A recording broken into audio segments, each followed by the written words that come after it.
We're going to start the show out with Buy and Sell, which is a show we've been doing the last couple of weeks. It is our own rendition, of course, which I'm sure you guys are all familiar with a show called Buy or Sell.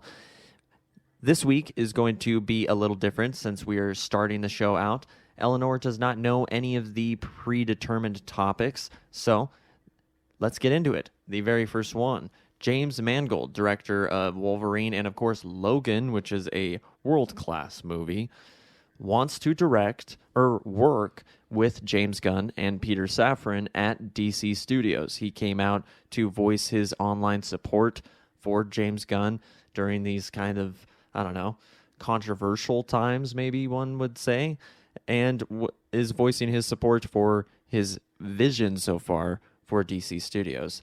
Eleanor, do you buy or sell James Mangold wanting to work with James Gunn and Peter Safran? There's too many Jameses in this story. I'm sorry, yeah. But yes, I totally buy it because he is a very talented director, judging by what I've seen with his X-Men stuff, with Wolverine and with Logan.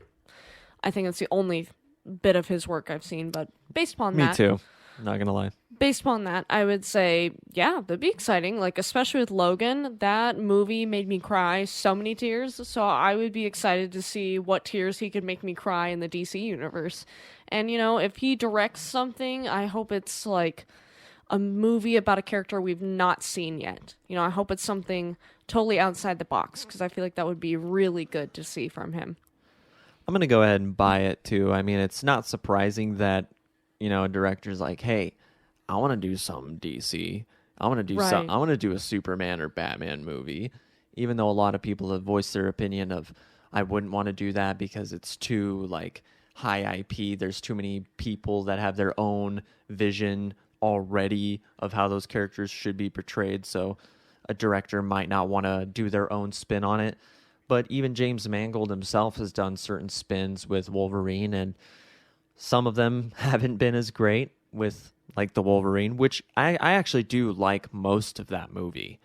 But Logan, total masterpiece. So if he could bring that level of quality to the DC studios, especially if they're going to launch a phase 1 film, I'd love to see him personally go for maybe a Flash sequel or maybe a DCU Batman or even maybe a Man of Steel. Who knows?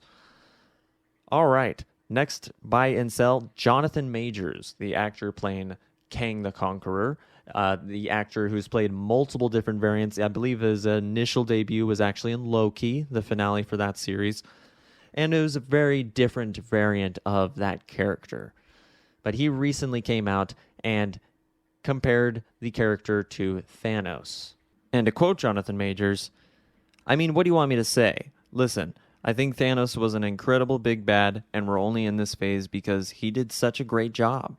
Josh Brolin did a great job at portraying him. I try not to make comparisons between King and Thanos, but it's a whole different world. I'll say that it's a whole different world. My assignment is different, and the character of King is different, so it will be different. And as far as the fear and intimidation factor and the powerful factor, we'll let the movie show. I mean, he's hell of an actor and a hell of a performer.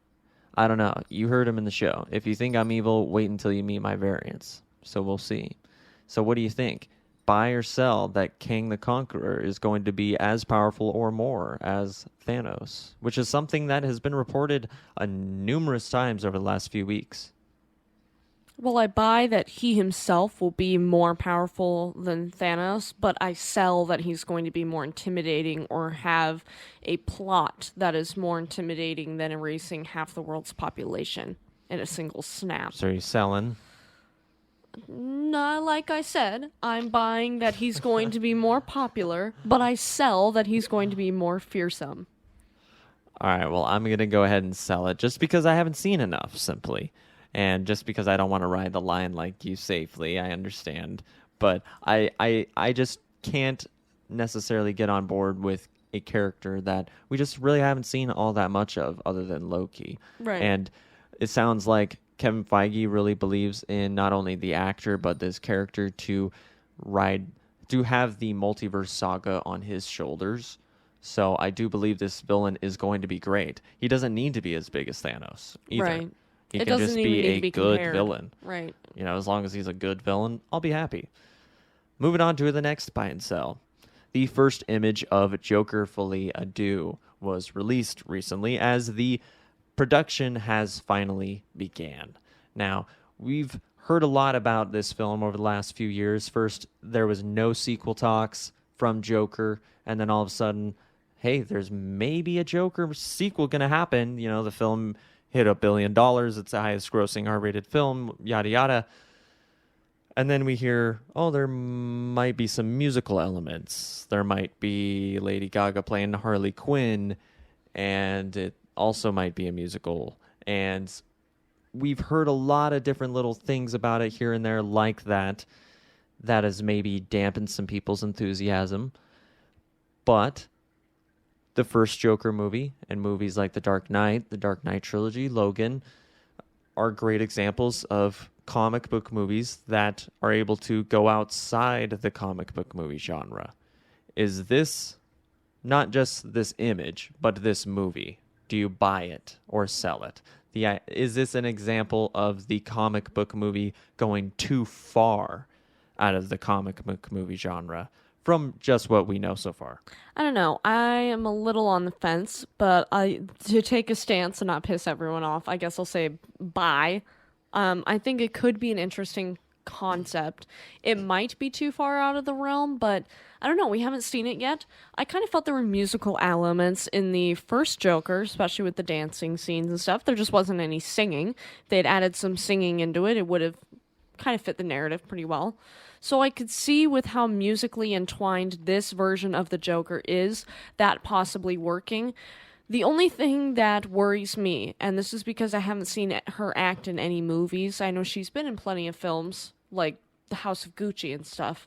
I didn't watch that movie. The Star is Born, right? Right. So I didn't watch that one either. So I've heard she's a good actress, and I know she's a good singer. So I just don't know how I feel about having Lady Gaga be Harley Quinn.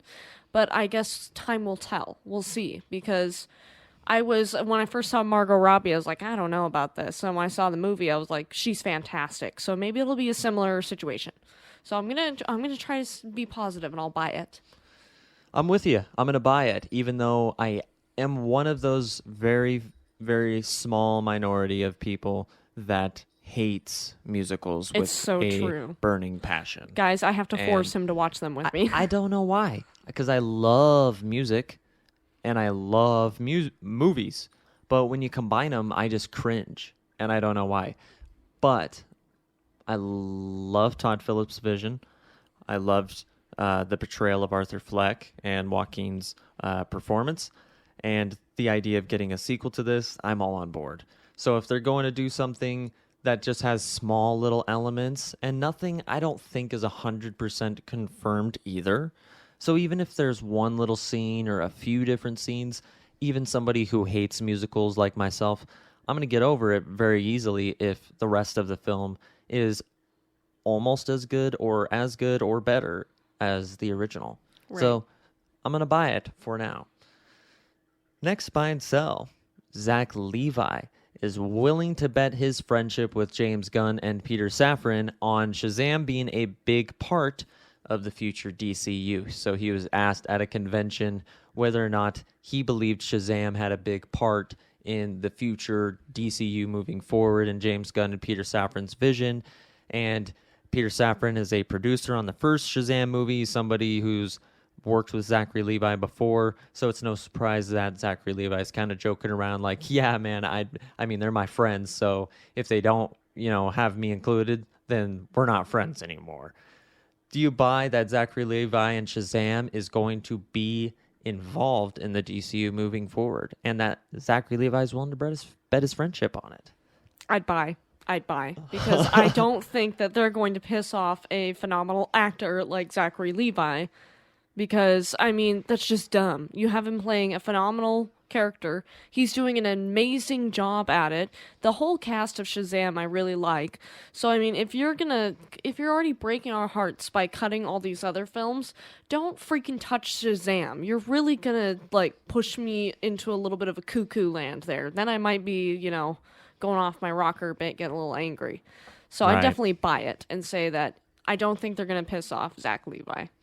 If anything, for Shazam, I would say that it's the least damaged property out of the Oh DC yeah. going forward. So I'm going to go ahead and buy, because not only do I believe Zachary Levi truly doesn't know and he's just speculating and kind of joking around playing face. Who knows? Maybe he does know everything and he's just doing a really good job of playing coy, because he's a great actor after all. Guys, he's not the werewolf. Right. But I do believe that Shazam is going to have some sort of future moving forward, because although he's made a lot of references to Batman and he had a Superman cameo, we never saw Henry Cavill. And although Right. they've alluded to Black Adam, they never showed Dwayne Johnson. So if they don't want to move forward with Henry Cavill and Dwayne Johnson, but they do want to move forward with Zachary Levi, they absolutely could. But so I'm going to go ahead and buy. And that will include buy and sell. Please let us know what topics this week you personally are buying and selling down in the comments.